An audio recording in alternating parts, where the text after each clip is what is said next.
Hello everyone, how are you going today? Today hopefully I have a super useful hack for you on how to set up on other blockchains in your MetaMask.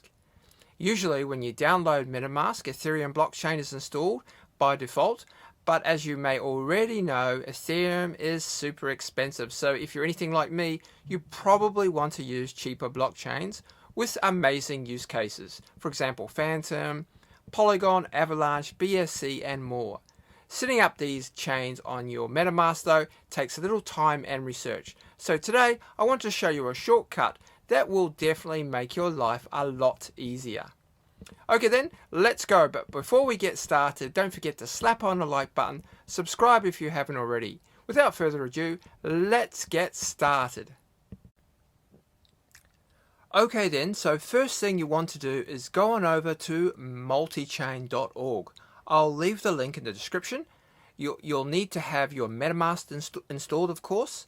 If you haven't done that already, just go on over to MetaMask's website. I'll leave that in the description as well.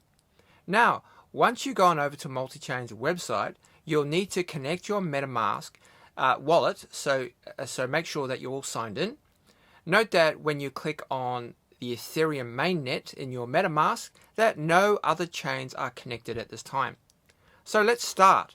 Step 1, connect your wallet and select MetaMask, or whatever wallet that you're using for that matter, and then click on Next in your MetaMask and connect. Now, let's change to another blockchain. Let's select Avalanche. Once you do that, your MetaMask should pop up and automatically fill out your RPC details for you automatically. And that is going to save you a lot of time and effort. Now click on Approve and then Switch Network. Open your MetaMask and note that you are now on the Avalanche network. Perfect. Let's do that one more time for practice. Let's select Phantom. MetaMask pops up. Click Approve and select Network. Okay then, so there you go. I hope that you could find this useful, and if you did, please slap on that like button, and if you have time, I'd appreciate a comment as well. And let me know if there are any other videos you'd like me to make. Thanks a lot for watching everyone. Bye for now.